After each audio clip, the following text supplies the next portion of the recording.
Mail asks, do professionals train less in the off-season than they used to in the past? Would you start your new winter training at a higher level than the previous season?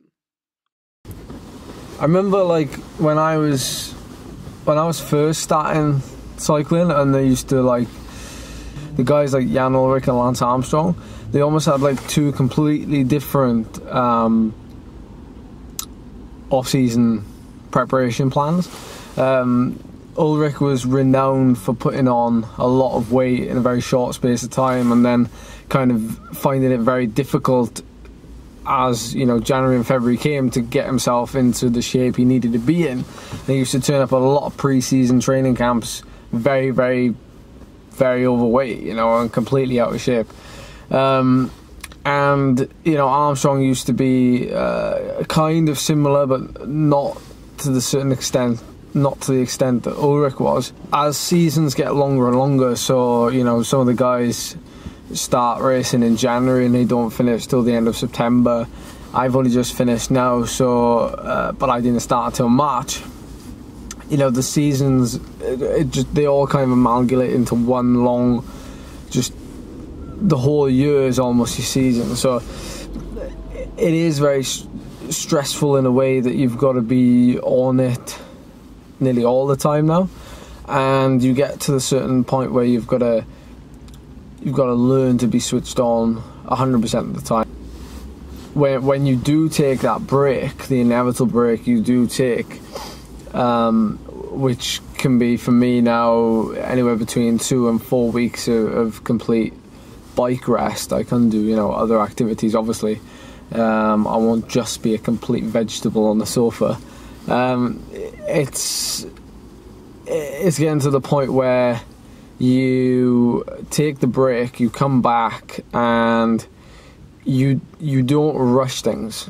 I think even at the level that we are at, you never want to rush it too quickly. I mean, if I'm really honest with you, when you do come back, the first week is absolutely appalling. Like, although your motivation can be really high, your fitness and your body weight, everything is so out of sync that you just don't feel great.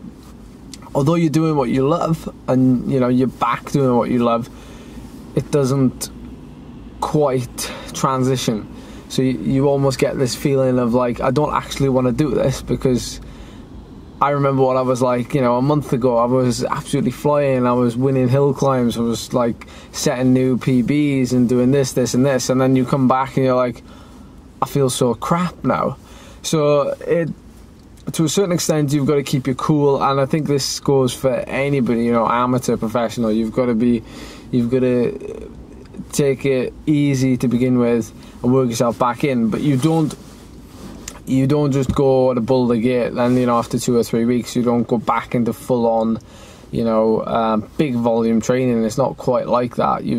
And if you look back at what you did the previous year, you know, when you first started back again, you try to just do this, you know, similar thing, because your body gets used to that, and that's what it likes. So once you've found a good routine of getting back into it, that's how it should stay, really. We never try to build on what we did last year in the first few months, if you know what I mean. So that's not where you make the improvements. The improvements come after you've got back into it, and then you can start thinking like, all right, last year in December, the maximum amount of tempo or sweet spot riding I was doing during any given ride was an hour.